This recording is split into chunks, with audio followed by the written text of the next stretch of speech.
Oman के खिलाफ पवन रत्नायकर ने खेली कमाल की पारी। अपनी टीम श्रीलंका को एक कमाल का मोमेंटम दिया।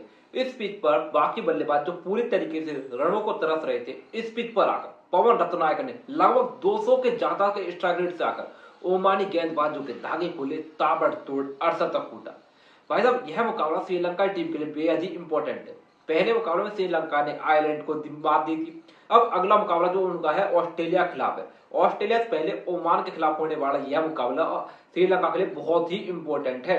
यहाँ पर श्रीलंका की शुरुआत बहुत ही खराब रही थी। एक बार फिर दोनों ओपनर फ्लॉप रहे थे, एक बार फिर ओमानी स्पिनर्स कंट्रोल कर रहे थे।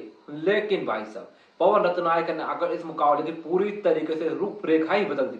कहा जा रहा था कि इस पिच पर पूरी तरीके से स्पिनर्स को मदद होगी, गेंदबाजों को मदद होगी, बल्लेबाज सिंगल डबल लेते रहे तो काम चल जाएगा। लेकिन भाई साहब, पवन रत्नायकर ने कहा ऐसा नहीं होगा। यहाँ पर काउंटर अटैक किया जाएगा, श्रीलंका को पूरी तरीके से अपर हैंड किया जाएगा।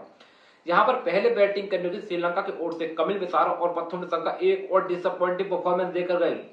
जिस वक्त पवन रत्नायकर की पिच पर एंट्री हुई, उस वक्त श्रीलंका 42 रन पर 2 विकेटें हो चुकी थी। लेकिन भाई ने आते ही काउंटर अटैक कर दिया। भाई आते ही काउंटर अटैक किया। उस ओवर में अभी निशंका आउट हुए थे, लेकिन वो सूफियान मुकीम के ऊपर टूट कर पड़े, चौकों की बारिश कर दी। कुशल मेंडिस ने उनका साथ दिया। दोनों के बीच तीसरी विकेट के लिए साझेदारी कमाल करी। इस साझेदारी में खास बात पता क्या थी?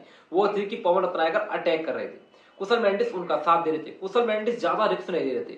श्रीलंका प्लानिंग सेट थी कि कुशल मेंडिस अंत तक खेलेंगे, रत्नायकर आते ही बड़े शॉट खेलेंगे, और दोनों ने अपने इस प्लानिंग को एग्जीक्यूट किया।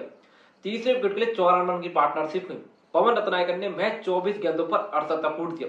जी हाँ, पवन रत्नायकर ने डिफिकल्ट पिच पर 24 गेंदों पर 50 पूरी की। वो तो भाई जितेंद्र रामानंदी ने उनकी पारी समाप्त की। लेकिन भाई साहब, पवन रत्नायकर एक कमाल का ताबड़तोड़ अर्धशतक खेलकर आउट हुए, श्रीलंका को मोमेंटम दिला चुके हैं।